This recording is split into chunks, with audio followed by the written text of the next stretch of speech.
Fancy garment and men's wear, शादी ब्याह के मौके पर sherwani, 3 piece, pant shirt. Ayesha Nagar police station के सामने, 1000 खुली, मालेगांव। प्रोपराइटर चांद खान। मानव समाचार, मानवता के हक में। प्रदेश में लोकसभा चुनाव की बयार चल रही है। इसमें लोकसभा चुनाव के चलते बड़े पैमाने पर नाकेबंदी और पुलिस बंदोबस्त भी किए जा रहे हैं। कल आधी रात के आसपास भांडुप के सोनापुर खंड में नाकाबंदी के दौरान चुनाव अधिकारियों ने एक एटीएम नकदी जमा वाहन को पकड़ा। उस कार में करीब 3 करोड़ रुपए की रकम जब्त की गई थी। भांडुप पुलिस और आयकर विभाग तथा चुनाव अधिकारी आगे की जाँच कर रहे हैं। वास्तव में यह रकम किसकी है? भांडुप पुलिस ने उस कार में रखे पैसे और कार में मौजूद ड्राइवर और सुरक्षा गार्ड को हिरासत में ले लिया है और आगे की जांच कर रही है। पुलिस ने बीती रात सिक्योर कंपनी की वैन पकड़ी थी। वैन पर संदेह होने पर उसे पकड़कर कब्जे में ले लिया गया। दस्तावेज में कमी। बाद में मुझे एहसास हुआ कि यह कार हर दिन एटीएम में पैसे देने जाती है। ये ट्रेन घाटकोपर मांगखुर्द तक जाती है। इसमें कुल 2,25,03,700 रुपए की रकम मिली।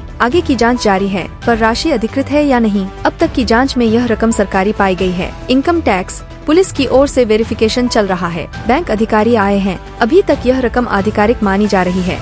तुम्हाला प्राप्त झालेली माहिती निश्चितच बरोबर आहे। भांडुप पोलीस स्टेशनच्या हद्दीमध्ये सेक्युअर व्हॅल्यू नावाच्या कंपनीचे एटीएम मध्ये रक्कम जमा करणारी व्हॅन रोज रात्री रवाना होत असते। सदरची व्हॅन ही घाटकोपरपर्यंत मानखुर्दपर्यंत जात असते।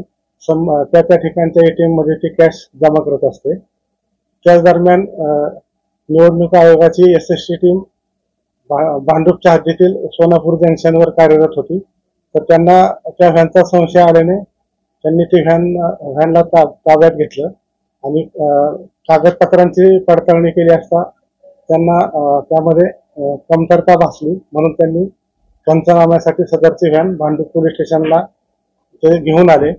त्यानंतर सदर व्हॅन मधील कॅशचा पंचनामा करण्यात आला। दरम्यानच्या काळात निवडणूक आयोगाच्या नोडल अधिकाऱ्यांनी आयटीच्या टीमला कळवल्यामुळे आयटीची टीमही भांडुप पोलीस स्टेशनला आली। सद्यस्थितीमध्ये म्हणजे आयटीची टीम, एसएसटी आणि भांडुप पोलिसांनी चौकशी केली असता सदरची कॅश ही बँकेचीच असल्याचं प्राथमिक चौकशीत दिसून येत आहे। त्या पुढील चौकशी चालू आहे। सदरची कॅश ही एकूण 2,25,03,700 रुपयाची आढळून आलेली आहे। पुढील चौकशी भांडुप पोलीस स्टेशन, एसएसटी आणि आयटी टीम करत आहे। सर, ही कॅश अधिकृत आहे की काय?